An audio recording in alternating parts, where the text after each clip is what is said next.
Hey, good morning. Scott Luton and Greg White with you here on Supply Chain Now. Welcome to today's live stream. Gregory, how we doing? Doing quite well. How are you doing? I'm doing wonderful. Great weekend, wonderful weekend. Lots of rest, catching up, got the tree, got things decorated, assembled the Did. Christmas village, which is a Nice. fun tradition. You ever done that? Yeah. My wife has quite the Christmas village, and we visited some friends during the week who it's like the New York City of Christmas villages. I got to check. I'm gonna have to come over and compare notes. In we have a small but growing collection, and it's fascinating. It's a good tradition. Now you're on the road again today from Yes, Kansas City. Is that right? Kansas City. Yep. Yeah. Went to the Chiefs game last night, and it was a pretty calm night. Actually, it was pretty cold. So believe it or not, Chiefs fans were relatively quiet. Really? And yeah, and it wasn't much of a game. So, I mean, there wasn't, even at 10-3, I think nobody was really that worried. There was no real signs of life from the Broncos. Well, Kansas City So, continues to put wins in the winning. They're what, leading the division now? Is that right? yep, yep. Um, So all of the division leaders are 8-4 now in the AFC. How about that? how about that? Yeah. Well, I never slept on the Chiefs. I knew they were going to bounce back and be good, and you never know. Maybe they're on the path back to the Super Bowl this year. There are a lot of good teams in the NFL right now. There really are. If you look at any of the lists of who's in and who's out, the list of who's out consists of the Detroit Lions. Really, Everyone else is, I mean, virtually everyone else has a statistically viable chance of making the playoffs. well, one last comment. I really wish, and we're going to talk about inventory and hoarding inventory later in the hour.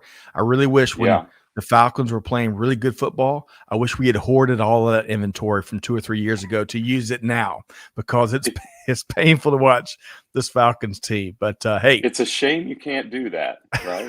it When the really game is is. played by robots, maybe then you can. Oh, maybe so. Maybe so. But hey, folks, today it's all about supply chain buzz, right? We're tracking some of the leading stories across global business. And Yeah. we've got a big time guest joining us about 12:25 p.m. as we welcome in Joel Beal, CEO and co-founder of Alloy. So buckle up, get ready, because we want to hear from you too as we work our way through the stories. Now, Greg, we're going to make a quick announcement. And after we do, got a Mhm. bunch of folks jumping into the stream with us here today, including Barb Sexton. We'll go ahead and say hello to Barb. We're going to be talking with members of her team later today. Barb, hope this finds you well. Yeah. And speaking of great football teams, the Arizona Cardinals, they are the real deal. They I sure do are. not want to face them in the Super Bowl. That quarterback, Kyle Murray, Kyle Murray, Kyler right? Murray. Yep. He is remarkable. Barb, hope this finds you well and safe travels. I think I saw that you were traveling this week as always. So all the best to you and members of the Omnia Partners team. Okay. So, Greg, we got to give a shout out to our partners for this show, Azul Arc. Now, Azul Arc built our marvelous new website at supplychainnow.com. As you know, Greg, they're a leader in UX, right? User experience design Right. and development of websites. Also, though, custom software applications, especially for the supply chain industry. So, big thanks to Zahir and the top notch team over at Azul Arc. And you can find out more at azularc.com. Your thoughts, Greg? Yeah, they may have done a few more sites than ours. I mean, they've done hundreds, maybe thousands. I don't know, but I think we talked about this last week. They also did Vector Global Logistics, and I think you and I both had the same reaction when we saw that one, which is, wow, that's cool. Right. And yeah, and they work with technology companies. So UX is such an important part. The user experience is such an important part of getting users engaged in a technology. In fact, it's every bit as important as even the quant and mathematics and all of the other magic behind the scenes. That's right. So you got They to got a get big. people to use it to create value and all that other magic.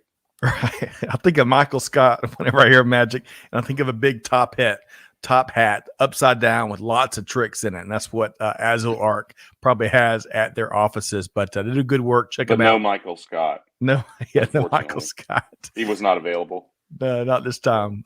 Check them out at azularc.com. Also, want to mention we've got a great upcoming webinar coming up December 9th, just this week, 12 noon Eastern time. Join Corinne Burse and I as we connect with the Transplace team one more time, as Chrissy Glass, Michelle McBride talk about many of the learnings they have gleaned from their work with over 6,000 partners that make up their ecosystem and growing. So join us December 9th, 12 noon. You can check out that link in the show notes. It's going to be a good one, isn't it, Greg?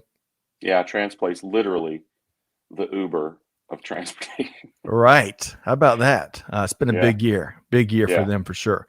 Okay, let's say hello to a few other folks that have joined us here today. And then, Greg, we've got a full plate today. It's like a big plate of Thanksgiving leftovers. So much turkey and mashed potatoes and mac and cheese. If you've still got Thanksgiving leftovers, people, please throw them out. Do not eat them.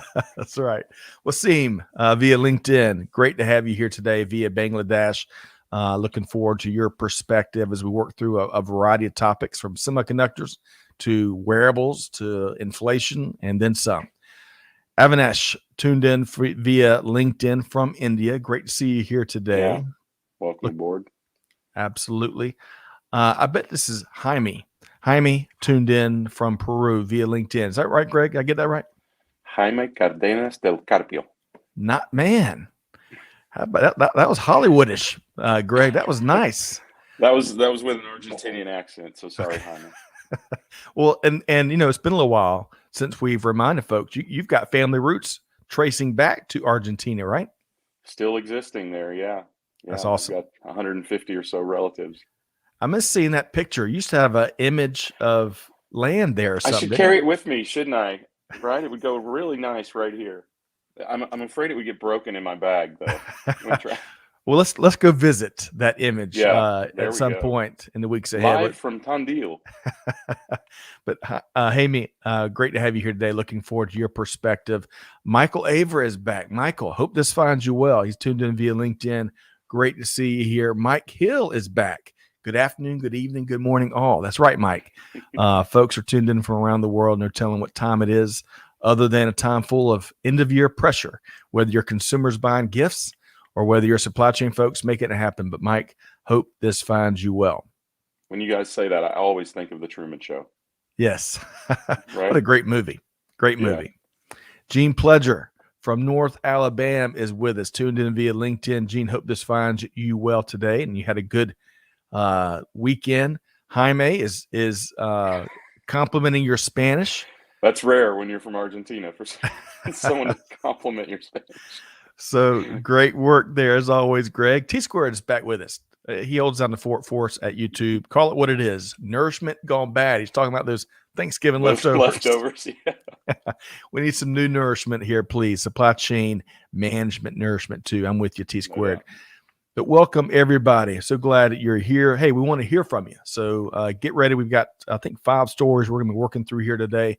The first couple with Greg and I, and then we got Joel Beal again joining us about 12:25. In the meantime, you can check out his organization, Alloy, at alloy.ai. Okay. So, Greg, let's move right into the news here today. Are you ready? Yes, sir. We got some, we're kicking things off with some good news. We can't get enough good news, right? So this in particular from the world of semiconductors, especially in automotive. So according to this story via the Nikkei Asia, the global supply of computer chips for the automotive industry is finally starting to increase. In fact, inventories at the end of September were up for chip makers across the globe, from Japan to Germany to the U.S. Right. Production, and there's two particular reasons here. Production disruptions at chip factories have eased. I mean, Greg, we were faced from fires to lack of water and rain. You name it. Everything. It was a perfect storm that really hit this all at once. And the contract chip makers at these foundries, as they're shifting back to automotive, because as we all know, they shifted from automotive to other things like chips for smartphones, you name it, when those orders were going down. Well, they've shifted back, and that's now starting to be felt, that shift back.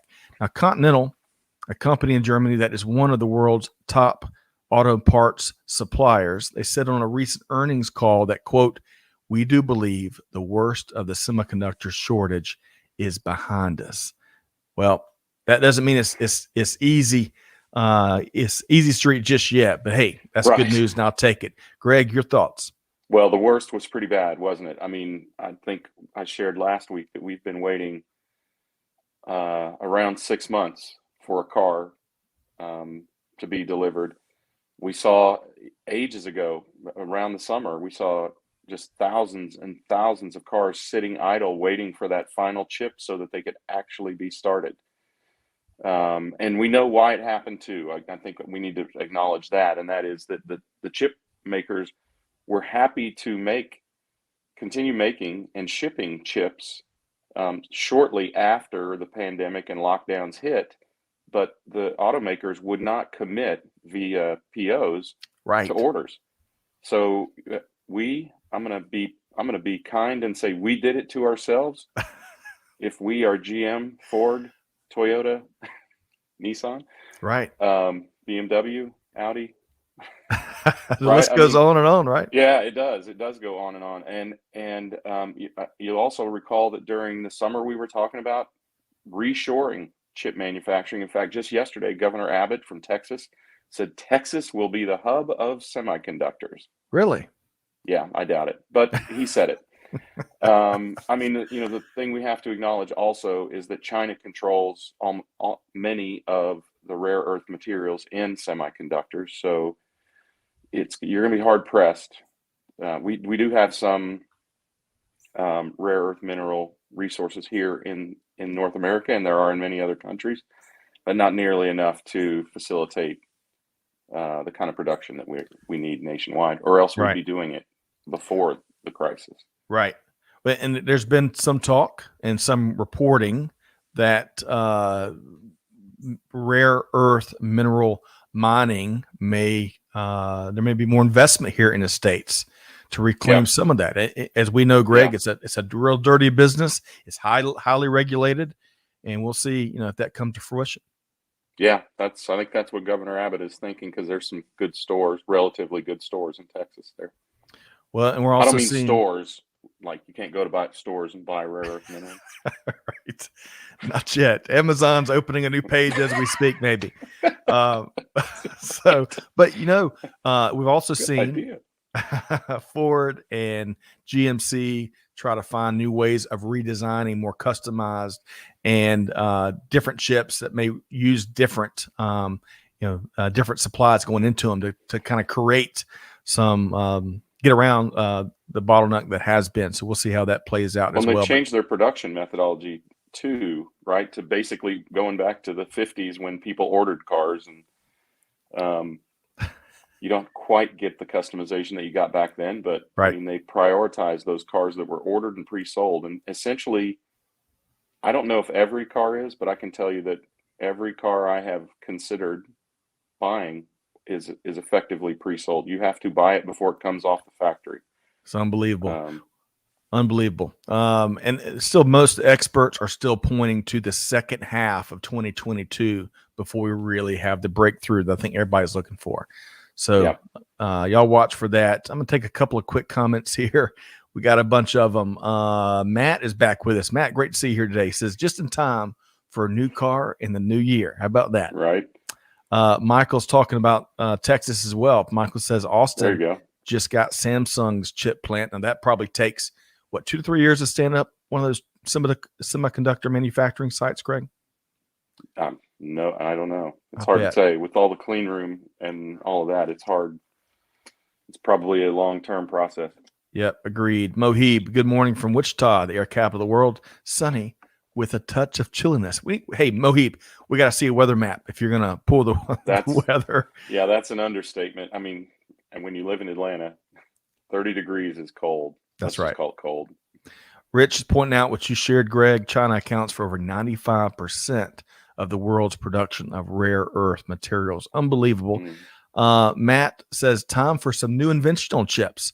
use some artificially made products more so than the current ones. That's a great idea, Matt. I'll leave that to the. I imagine you got to be pretty Big smart. giant heads to figure To out. design a semiconductor. So a lot smarter than me. But hey, still, it's good news, folks. We're seeing ways of getting around the pressure, just like supply chain folks always find a way, right?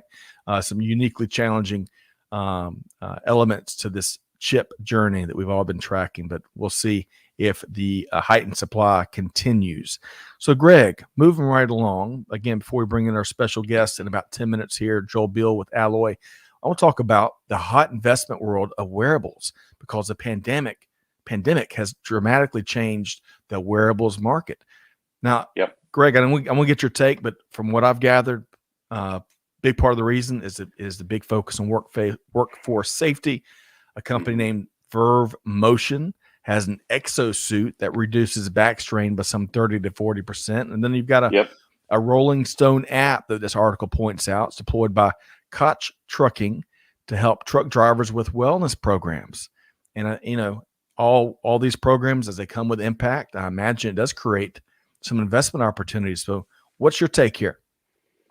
Yeah, I mean, I think it's kind of a dual-edged sword, right? This is the kind of technology that has to be used right. It will probably be viewed suspiciously, like things like dash cams were by drivers in the trucking industry, and various other sort of big brother type, or potentially big brother type products are usually. But I think there's a ton of value here, and what I see generally is technologies really creating benefit for both the workforce and for their employers. In fact, a couple of the folks that I was with yesterday work for a company called Dari Motion. Fascinating technology where they can scan you and tell you where you've got range of motion issues. So imagine you have one of these wearables and you've been assigned to go pick up something that weighs 70 pounds and you've got a shoulder problem.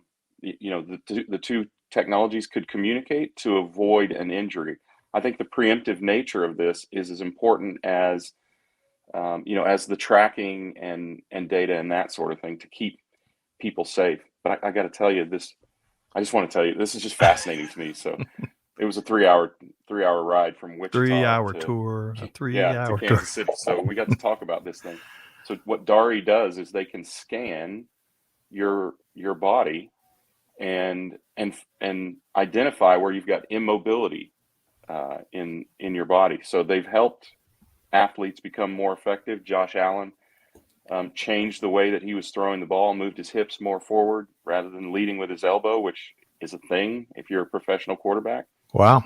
They identified a number of players that they predicted would get hurt in the first few weeks of the NFL season, and they were 10 for 10. So think about the value of that in a workplace like we're talking about. In a workplace that is every bit as physical, though you don't take quite the hits, but every bit as physical as a football, basketball, or baseball game. I mean, it's not quite as fun. There's no major league for tossing boxes. Right. But maybe there should be. But then you combine that with the ability to preempt those injuries, and I think that becomes really, really valuable. Agreed. So, well, I think that's one of the silver linings we've talked about it quite a bit from the pandemic is a bigger focus on protecting our workforce, right? They've had to endure so much these last couple of years. So no wonder, Greg, I know as a entrepreneur, an investor, someone that knows that side of the business world, you're not surprised by all of a sudden a hot investment opportunity in the wearables market, right? Yeah, no, it's been a while coming.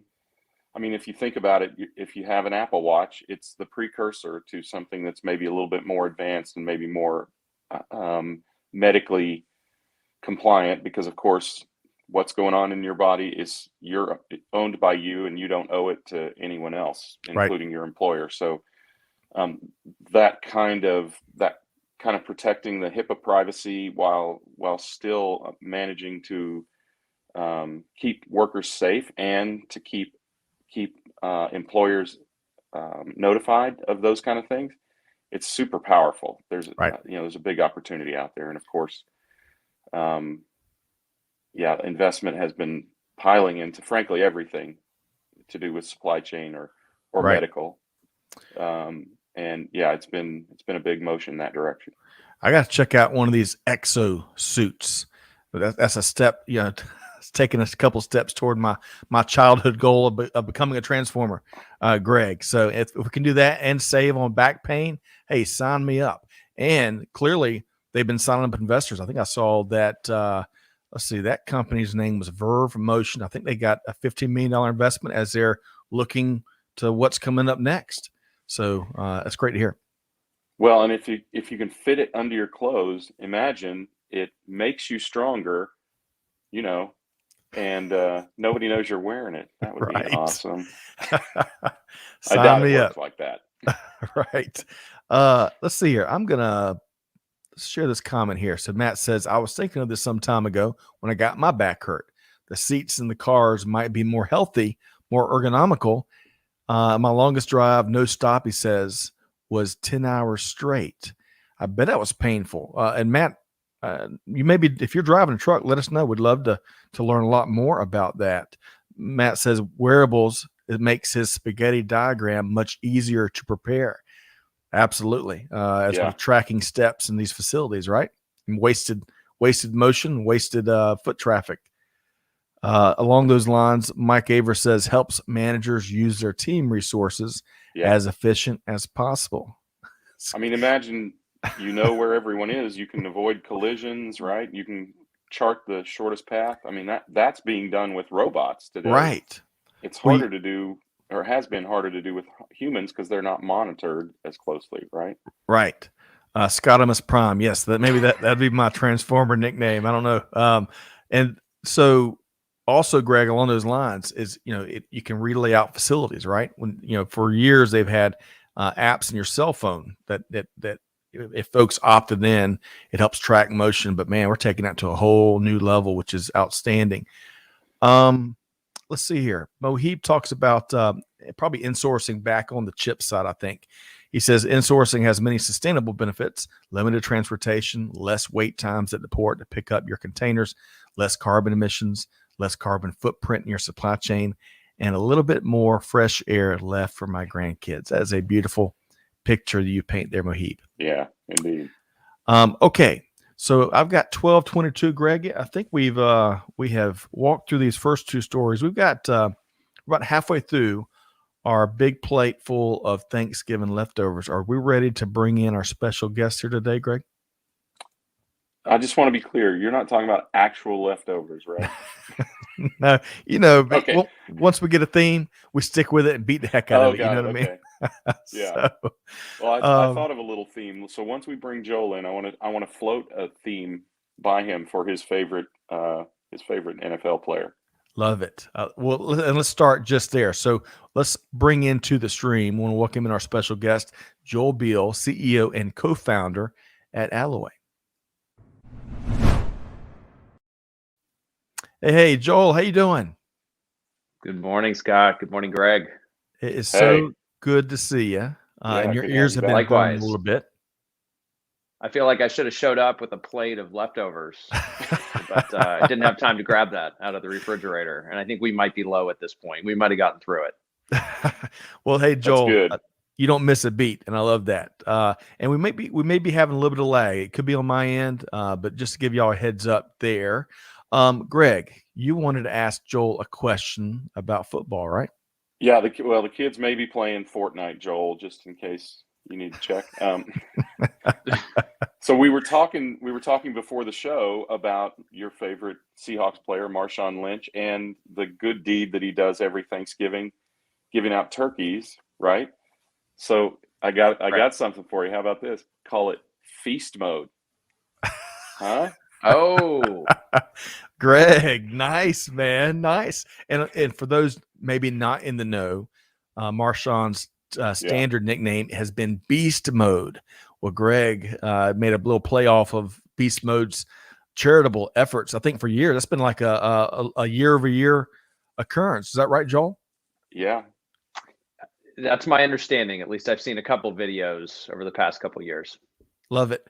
And Greg, Joel shared pre-show with us that he hopes that the charitable efforts this year didn't create a shortage somewhere else in the country. Somewhere else, because Marshawn had an entire truckload of turkeys, right?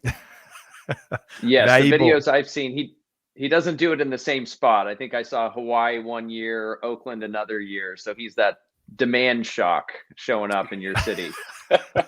That's great. We're going to talk about that. Yes, we sure are. And on that note, let's go ahead and transition. But I love to see these sports athletes giving back. That's such a wonderful tradition that Marshawn is doing. So let's switch gears here. So Joel, I think we've got 3 stories we're going to walk through and chat with you about.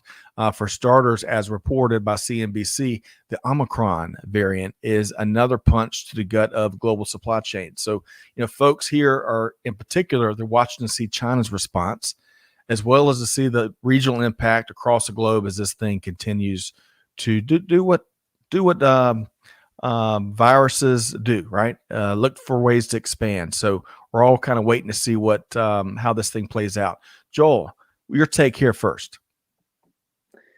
Yeah, I think it's interesting. We first heard about Omicron a week or 2 ago. Probably all learned how to try to pronounce it, which we were talking about earlier. Right. And to me, it's not about Omicron per se. It's a continuing pattern. Experts have been saying this about the pandemic from the start. We're almost 2 years into this at this point. Right. There are going to be waves, and different things are going to happen. And I think we have no idea at this point if this wave is going to be meaningful or not. Although I do think we're seeing countries responding pretty quickly and shutting down borders, limiting travel. I think there's still open questions about if it's going to impact manufacturing and other things. But to me, it spells more of a broader theme that I'm seeing a lot as I talk to people in the industry.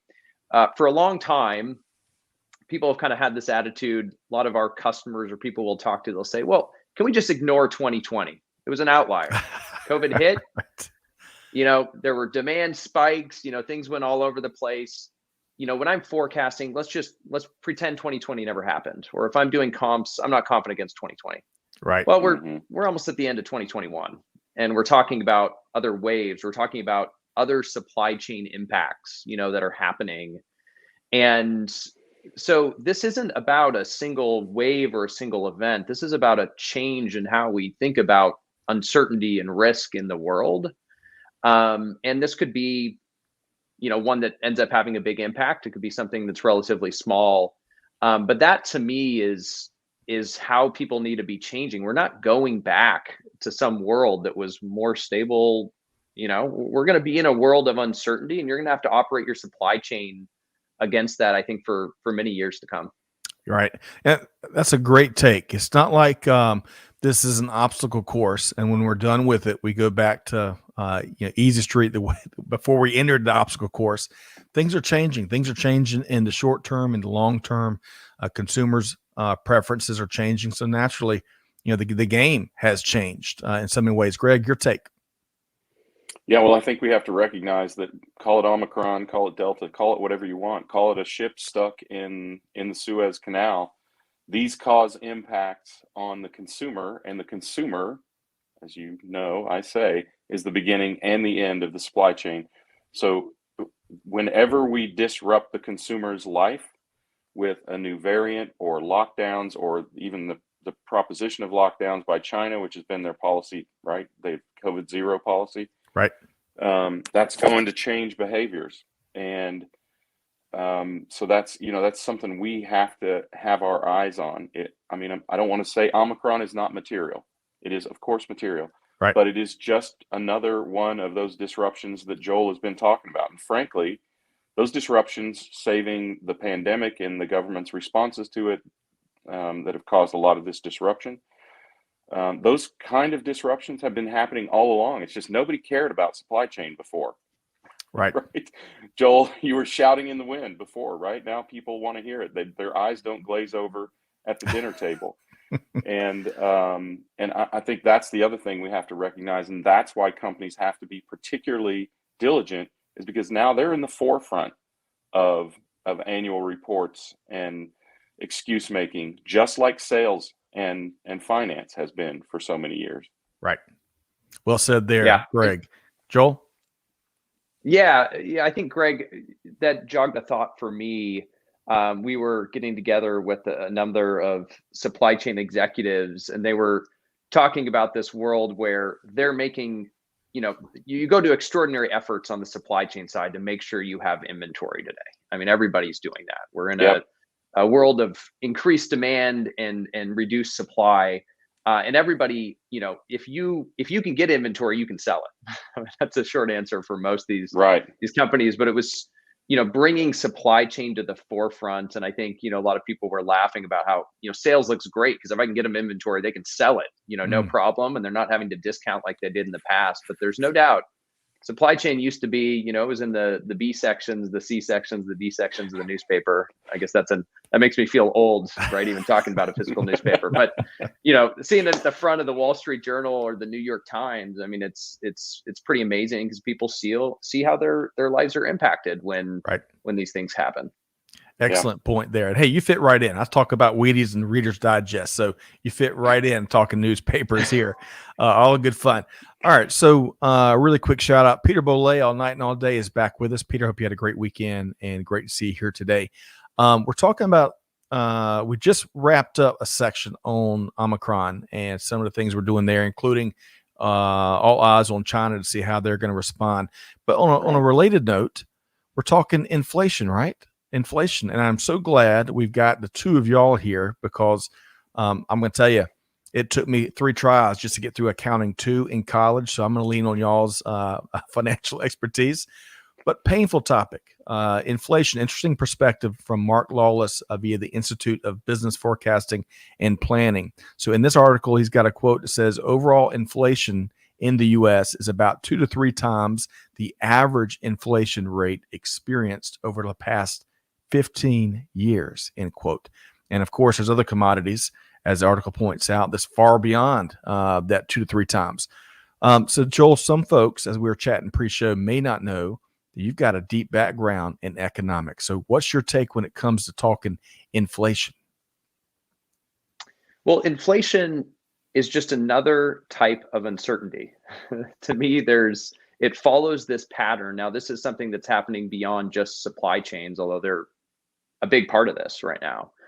And that comment in the article of we're 3x what we have been historically. Generally in economics, you think of 2 to 3% as being a healthy inflation rate. We expect there's going to be some. The key thing is it needs to be predictable, right? That allows everybody to adjust their prices accordingly. There's always extra money supply coming in. So when you have these spikes, which we haven't seen since at this point the 1970s, and they're unplanned, and that's the other thing is there was a lot of discussion a month or 2 ago. This is transitory, right? It's a one-off thing. Don't worry about it. I think now there's some pulling back from that, saying, well, maybe not. This might take longer. And it's hard as a business, right? You say, look, when you're running a supply chain, especially with longer lead times, with needing to order farther in advance, that we're going to talk about here more in a moment. You're making those commitments with price commitments, and if you don't know what the value of that money is going to be down the line, that's difficult. So I think it's an interesting thing going on right now. The other thing I've been reading about is just how businesses pass this on. Right? What do you do? We've been in a world where everybody's been obviously trying to reduce price. And I think we've got the big, the Amazons, the Walmarts have been so successful at squeezing their supply chains. I think there's a recognition now you probably can't do that as much anymore. There's going to have to be some prices passed on. So what does that look like? What prices do you pass on? How do consumers respond? Right? Incomes have gone up, but prices are going up too. I mean, the one I found probably the most interesting is Dollar Tree. Dollar Store. I mean, their whole thing is we sell everything for $1. They bumped all their prices up to $1.25. So 25% price increase. That doesn't even align with their name. But at some point you have to make that shift. Right. If these costs are coming down the line for you.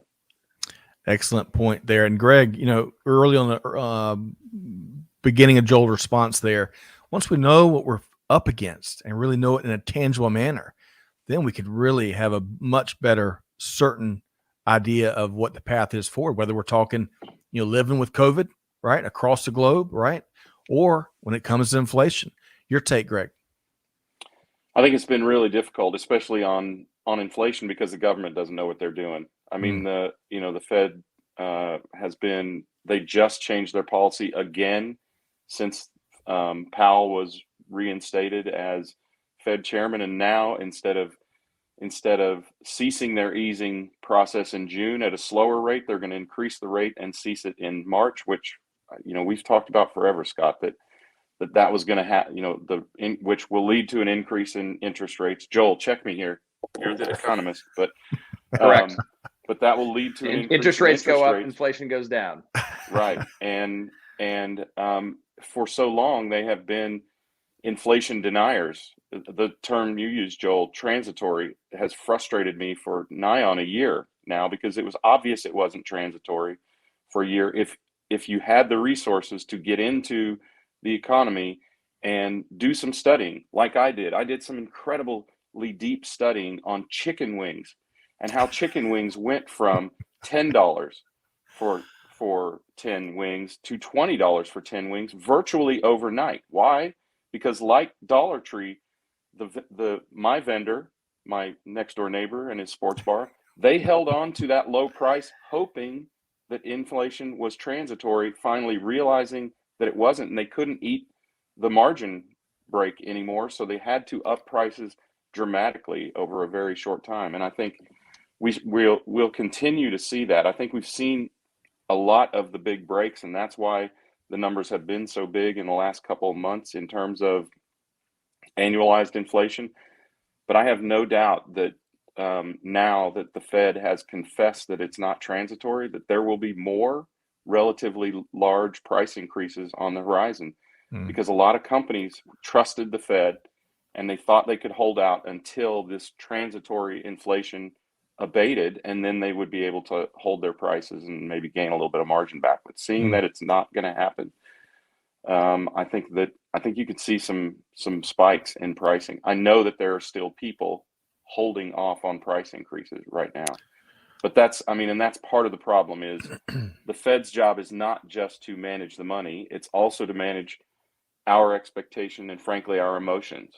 Right? They couldn't have admitted that inflation was not transitory, and then when they realized it wasn't, they couldn't instantly admit that it was transitory, because they have to manage our actions and expectations, or else consumers that we've been talking about would have reacted even more dramatically than they have over the last couple of years.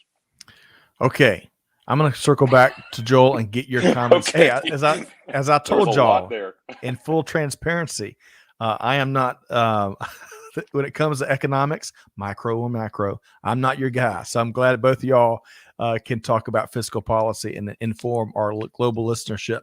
Really quick, Amadou, appreciate that comment. Great to see you here via LinkedIn. Look forward to hearing your take here today. T Squared says, hey, when too many dollars chase too few goods, it screams inflationary measures. Gene says, big problem in steel purchasing.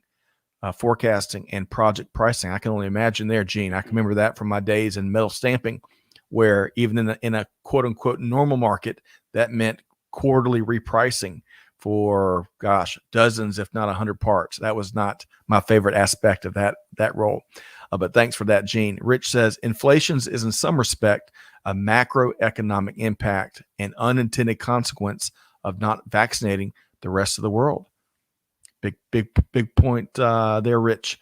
Okay, so Joel, what'd you hear? Whether it's something from Greg, something from the comments, or something to add to this story about inflation?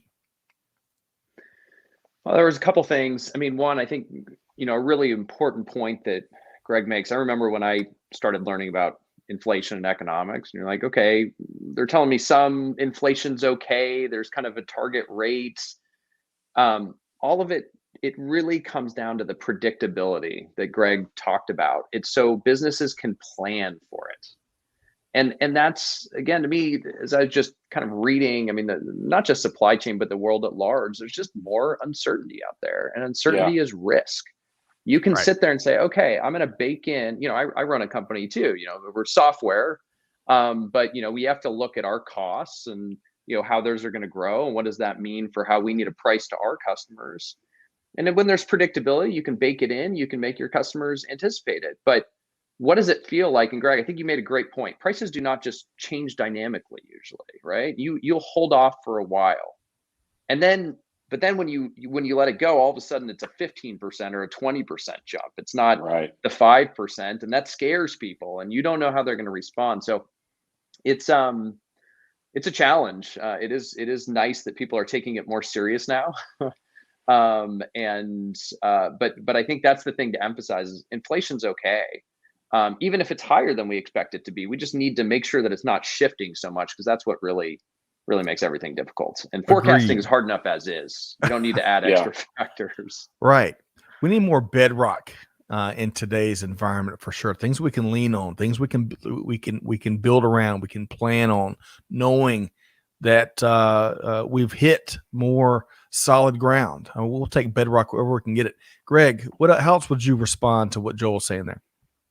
Well, I mean, I think one of the things we have to acknowledge is that a lot of this disruption is because of government policy and government response to the pandemic, and necessary response, admittedly, some of it pandering, like stimulus checks for people who could have gone back to work about 3 weeks after they were laid off. But a lot of it, we have to recognize that these organizations don't just have economic roles or goals. Right. The government has to remain in power, and they have to some extent, they have to appease the masses in order to do that. And that is that's going to create a lot of unpredictability, especially as there are so many governments around the world. We've talked about this, with varying policies where, you have seafarers who have been vaccinated 8 times because the policy in one port is different than the policy in another. So as we have all these conflicting responses of politicians, frankly, then we're going to continue to have these very highly unpredictable disruptions because they are largely emotionally based. Okay. So with that said, if you are good with it, I'm ready to leave inflation. Where I can do is I think we're all ready to leave inflation. Amen. I think we all are. So I want to. So all these things. I wish it worked like that, Scott. Right. Scott has declared no more inflation. Yeah, more Michael Scott. I declare bankruptcy. That's a great episode. Okay, so let's, on a related note, Joel, we're seeing more hoarding, but not with consumers, but with many retailers that are hoarding inventory to get around some of these pressures. So this all comes to us via an article in the New York Times. What's going on here, Joel? Yeah, so and this is something we are seeing across the board. And again, it speaks to uncertainty. When there's greater uncertainty, if you look at how people calculate safety stock, so to get a little bit technical here, right? The classic safety stock formula looks at what's forecasted demand and how much variability is there in my forecast accuracy, and what does lead time look like, and how much variability is there in a lead time. Every single one of those has gone up. There's more demand, there's more unpredictability in demand, there are longer lead times, and there's less predictability in lead times. So everybody is pushing for more product right now because they need to be holding on to more buffer. And I think what you're seeing, at least all the reports I've seen, the Walmarts, the Home Depots, they're able to go get that inventory, right? They have that leverage with their suppliers. They say, I need it, and you're gonna give it to me. And it's really squeezing out a lot of the smaller players. And the same dynamic plays out a level back when you're talking about, these brands trying to, get manufacturing capacity and make sure that they can produce their product. Same type of thing is going on. So if you're a smaller player, the only way you get ahead of that is you're going to say, well, I'm going to make a commitment and I'm going to do it further in advance. I need to get that locked in. So at least I can make sure that I'm at the front of the queue. I'm going to de-risk, that vendor, because I'm going to tell them I'm going to do it. So it's an interesting dynamic. I mean, that's how you have to play the game. This article talks about a lot of, very small, more mom and pop type businesses. But I mean, the numbers they're throwing out, I think in this example, is carrying an extra $165,000 worth of inventory, which is a lot of money if you're running, a single store. because you just had to make that commitment in advance to say, I'm going to just bet that I'm going to have enough consumer demand, and it's going to cost you for sure to hold it, and hopefully you can sell it. So, Right. Interesting dynamic, and one that obviously has the potential to lead to a lot of pain down the line if then the demand doesn't come through in the way people think it's going to. That's right. A Right. calculated gamble for sure. Greg, your take. I think the specific example, the lady with the shoe store bought 50% more inventory than she would ordinarily carry, over 50% more inventory than she would carry. That's not right. Over 33% more inventory than she would normally carry this time of year. But that's substantial, right? And it's a huge gamble. But I think, Joel, you alluded to this earlier. This supply chain is not a cost saving exercise. It is a risk balancing exercise. And she saw the investment in additional inventory as a lesser risk than potentially not getting the inventory and not being able to sell shoes in spring in Connecticut. Because guess when people start running in Connecticut? Right. Or need new shoes from running in all that snow and salt. So that's what we have to recognize here. Also, in an inflationary environment, I bet you're going here, Joel. In an inflationary environment, hoarding inventory is a great idea. In fact, there's this entire concept of forward buying inventory. I work for a company that back in the late 70s and 80s built a forward buying technology, and that's how they made their way in the marketplace initially, because inflation rates were so high. So this lady has actually done herself a greater service than she might know, as long as, to Joel's point, she bought the stuff that's going to sell. Right. And I think we have to be really careful about that, because so many people in supply chain, they take a broad brush approach and say, I'm just going to buy more of everything. My suggestion is just buy more of everything that sells really well. That's right. That is right. And folks, we're talking about this article came to us via New York Times. It's free. I think one of my favorite things about all these stories and coverage of supply chain is the specific stories, especially on the smaller companies and how they're navigating this. So this was a well-written story. Check it out. And you can sign up for an account free, as I learned over the weekend. So good stuff there. As I learned today. Yeah. just in time. Yeah. All right. So let's share a couple of quick comments here. And then, Joel, we're going to make sure folks know how to connect with you and the Alloy team that's been on the move. Man, y'all are racking it up, award after award, and new business and growth. It's pretty exciting to see. Let's see. I think this is Jacqueline. Jacqueline is with us. Jacqueline, hope this finds you and the Twin Engines team well. You're right. My blue masks are now $5.99 when it used to be $1.99. Man, that's quite a jump. Holy cow. Now, Mohib took a little bit of issue with, I think, something Greg said. He says, hey, now, stimulus checks kept the economy and the supply chains moving. I'll give you a quick rebuttal there, Greg. For a while. Okay. Fair enough. And by the way, not for as long as they were being paid. I mean, that's why we have such an incredible labor shortage right now, right? Why would you get a job when you can make $47,000 sitting at home? I mean, it's just a fact. Right. And really quick aside, most of our listeners know this, but Mohib is on the faculty at Wichita State University in Wichita, Kansas. Greg is an alum. So, hey, blessed be the ties that bind for sure. Peter says, I expected my Christmas tree this year to cost north of $80. That might be Canadian dollars, but happy to say paid what I did previous years from the same family that's been selling trees locally for 23 years. Peter, I'm with you. Wow. We're doing something similar here in our neck of the woods. So it's great to hear. T-Square says hoarding smells a lot like shortage rationing and gaming from the bullwhip effect. Well, yeah, and again, to Joel's point, it could create a bullwhip effect if she's wrong and has bought the wrong products. Right. And it kind of feeds itself. Agreed. He's clarifying. He's talking about a manufactured shortage. And gaming is, it's a little different of a beast, huh? And one final comment. Gene says, also hard for mom and pops and small businesses to get access to working capital too. It's a great point, Gene. Well, Joel, you said something earlier, I'd love to get kind of a final thought on this topic, but you said something earlier, these big brands and retailers go and get the inventory that they need and that's quite literal. And this article alludes to that. Well, addresses it specifically. They have their own ships, they have their own trucks, they have their own planes now, or at least they've chartered them for their sole use, which is not something that's available to smaller retailers, right? So maybe a quick comment on that, and then anything else you think from this article. Yep.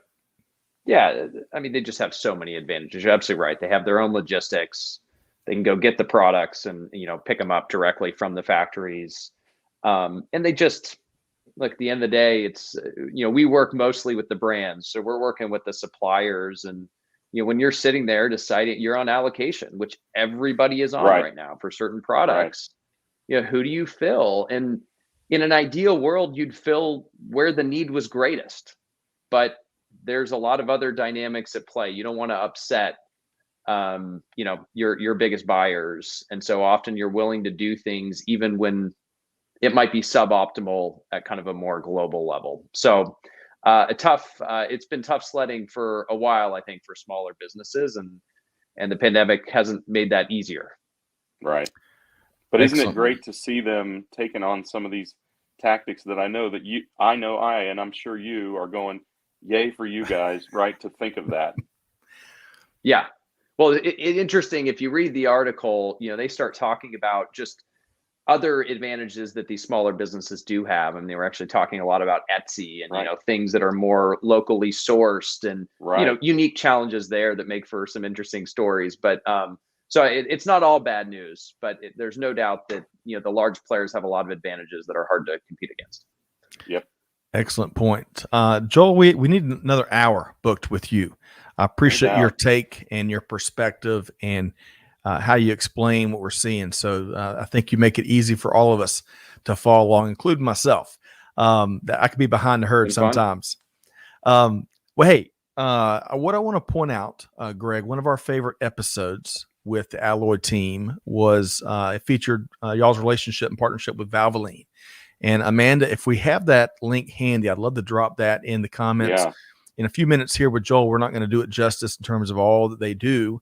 But Joel, in a very small nutshell, tell us what Alloy does, and between the rewards, the rewards, awards, recognition, growth, new business. I mean, y'all have been on the move. So what are you doing?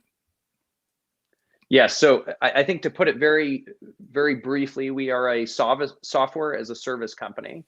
We work primarily with consumer brands, so Valvoline being a great example, and we are a connected planning and execution platform. So we show exactly where your demand is, no matter how you sell a product. We are plugged directly into the retailers, distributors, e-commerce platforms, so you are seeing in real time where products are selling and exactly where your inventory is across the supply chain to meet that demand, and helping you define those imbalances. So that's what we do for a range of consumer brands, globally. It's an exciting area. Obviously, lots of things are moving right now. So it's pretty fun to see all the patterns and all the changes that are going on in the industry today. A lot more data sharing too, which is for us something that's very exciting, because that's how you can really cut down on that bullwhip effect.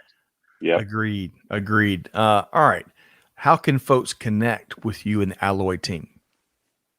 Yeah, so Scott, as you mentioned, our website is alloy.ai. So you can always go to the website. There is a contact button there if you want to reach out, learn a bit more. I'm also happy you can reach out to me directly. I'm just Joel at alloy.ai. I'll put out my email. So if you want to chat, you want to talk, shoot me a note. Happy to do it.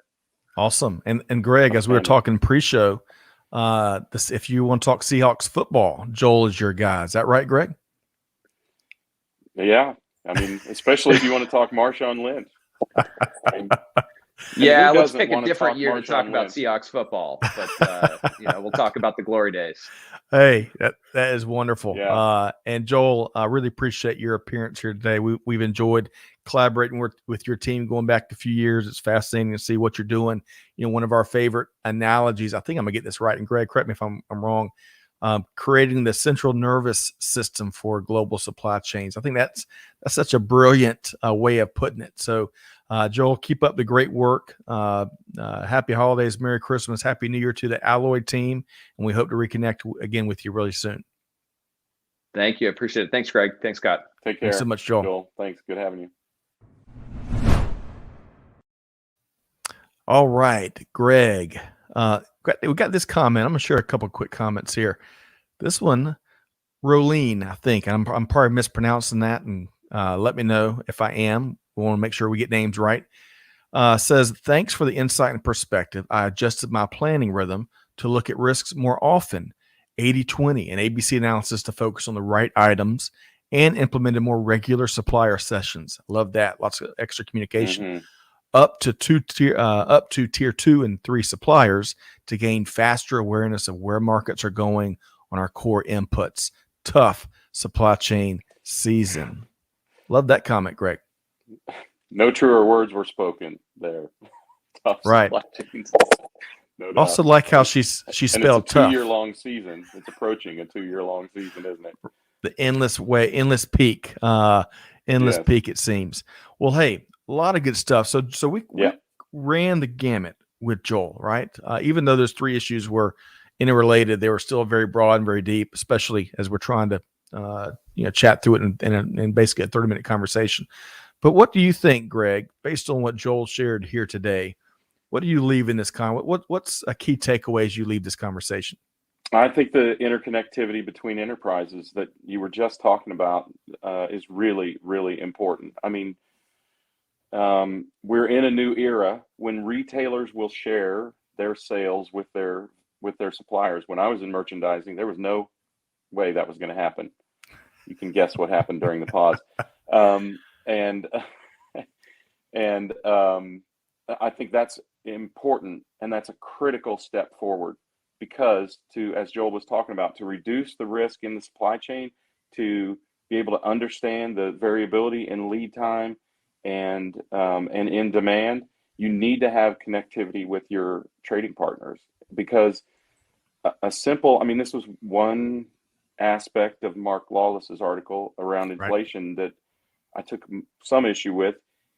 Even though the world has changed and the way that we need to look at demand has changed dramatically, there are a lot of people out there still pitching the same old techniques. Whether it's regression or whether it's some other type of forecasting, it's still postcasting. It's still looking at history to try and predict the future. And what we need to be doing is very much more heavily weighing the current state, what's currently happening, and much less weighing what's happened in the past. And that is done in a lot of cases through that connectivity between enterprises, because things are changing so fast. Agreed. And they impact the supply chain, as we've all seen. Even if they happen fast and for a relatively short time, like getting stuck in the Suez Canal, they impact the supply chain for hundreds, thousands of companies for a long time following. It's like a breakdown on the 405 in LA. They might only be broke down for an hour, but they're going to cause a 4-hour backup on the freeway, right? Because it's the train car effect, the boxcar effect. Every car has to slow down, and every car that slows down the one behind them, and so on. So supply chain works a lot like that, and that interoperability, that interconnectivity is really, really critical to doing that. So it's good to see that Alloy is enabling that for a lot of companies, particularly for the brands that they're working with. Agreed. Yeah, the consumer sentiment and preferences and behaviors are changing and shifting for in all ways so often. And you got platforms like Alloy that give you that basically constant check-in points, right? So you can really monitor what's going on rather than on a weekly basis or even a daily basis. That's not good enough these days in this world we're living in. So love to see all the growth there at Alloy. Just a couple quick comments. Hey, we got Rolene pronounced the right way. That never happens. Peter says SRM and regular business reviews are critical to staying the course, coupled with clear KRIS and service SLAs. Service level agreements. Thank you. I don't know what Chris is. I'm not sure what Chris is either. So Peter, drop that in there. Spell that out for us, Peter. Literally. Hey, some Monday mornings acronyms come easier than others. That's how it goes. It's so true. Mohib, I'm with you. Rolene, that was one of the comments of the day. So appreciate you sharing that. And Gene, thanks so much. Great to have you here today, and appreciate your comments here. We love spending time with all of y'all and learning from all of you as we navigate these crazy times. And Peter, KPIs, I think it was just a mistype there. So thank you, Peter. Okay, folks, be sure to check out our friends at alloy.ai. Be sure to connect with Greg White. By the way, you may or may not know, so Greg usually picks some of his favorite developments out in industry, and he drops some perspective, some hot POV you don't want to miss, typically on LinkedIn, anywhere from 2 to 4 times a week. And it really, he tells it like it is in a been there, done that, and then some way. So it's some of my favorite social media to consume, Greg. And how can folks connect with you? Yeah, of course you can connect with me on LinkedIn. I'm at Gregory S. White on Twitter. I'm not on Twitter as much, but it's also a good way to get hold of or get links to the articles that I post. And you can email me anywhere you can find my email. No, Greg at supplychainnow.com. That's right. It's just just that easy. Whatever you do, listen up when he is letting us know what we need to be looking. Thank you for reviving that. I've quit putting that in my summaries, and I need to get that back in there. Got to. Listen up. You got to. That's Greg White. That is Greg White. It's synonymous with who you are. So check that out. Make sure you connect with Greg.